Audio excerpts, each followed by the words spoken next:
Monsieur le ministre, je voudrais commencer par des félicitations pour le classement de notre pays, la deuxième position, mais, tout de suite un mais, j'aurais aimé quand même, je suspends le classement en espérant qu'aujourd'hui, avant de quitter cette salle-là, vous répondrez à la question d'actualité qui a été posée par notre collègue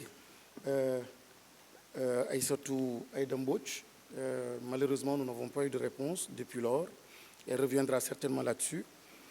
Et une autre question que je vous pose tout de suite. L'OMS prévoit un hôpital pour 150 000 habitants.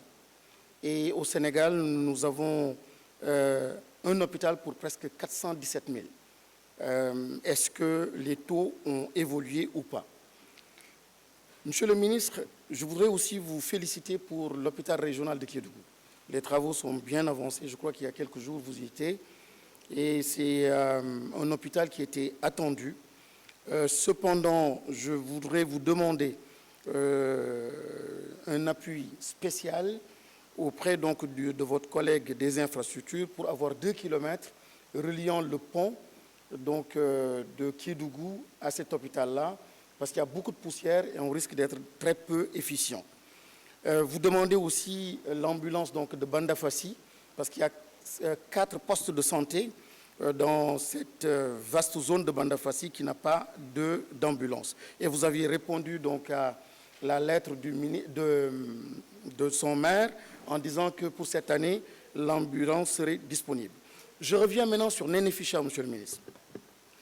On espérait en fait que l'hôpital principal serait dégarni en faveur de l'hôpital de Nénéficha. Les infrastructures sont là, les équipements sont là, les ambulances sont là, et on ne comprend pas qu'on ne puisse pas utiliser cet hôpital-là en dégarnissant l'hôpital principal. Pour les militaires, je pense que c'est une excellente chose. Pour certains patients de nos compatriotes, ce serait une excellente chose. Et je pense que tout est là, surtout aussi qu'il y a la route Salémata-Kédougou qui serait favorable et qui irait donc dans le sens de renforcer cette position. Monsieur le ministre, rapidement, parce que le temps est court, encourager donc la prime d'éloignement pour les médecins dans les zones d'accès très très difficiles, les indemnités de logement, les enseignants l'ont, certains corps l'ont, mais le corps médical, le corps de la santé, malheureusement, ça fait défaut. Un autre problème que je veux poser aussi, c'est la multidisciplinarité de nos hôpitaux. Pourquoi vous ne serez pas plutôt dans une logique de spécialisation donc, des hôpitaux dans les différentes régions? Parce qu'on se rend compte qu'avec cette logique-là de multidisciplinarité, souvent on n'est pas à niveau, les plateaux ne sont pas à niveau. Donc on peut mettre beaucoup d'argent dans des hôpitaux, on est tout content, mais malheureusement, on n'a pas donc le niveau d'efficience espéré. Enfin, vous encouragez donc pour le recrutement qui est effectif, mais il faut continuer à repeupler par des médecins les déserts médicaux que nous avons. Les quotas d'admission aux facultés, il faudrait une discrimination positive aussi en faveur des étudiants en médecine qui seraient issus des zones périphériques. Je pense que cette discrimination positive-là irait donc en faveur du repeuplement des déserts médicaux que je viens d'évoquer. Les cartes à puce, je pense que c'était une idée, mais jusqu'à présent, on n'y arrive pas. Normaliser aussi les médecins du public qui travaillent dans les cliniques privées. Je pense qu'il ne faut pas lutter contre cela, mais il faut plutôt aller dans le sens d'une harmonie et trouver en fait les moyens de les spécialiser et que chacun puisse contribuer de façon efficiente à l'essor de notre système de santé.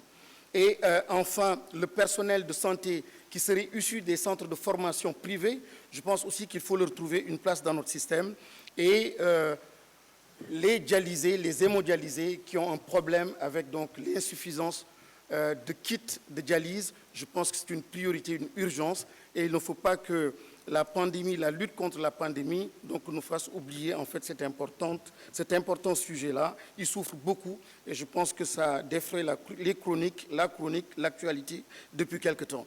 Je termine, Monsieur le ministre, en appuyant simplement l'initiative d'un collègue pour la journée mondiale de lutte contre la mortalité maternelle, néonatale et infanto-juvénile.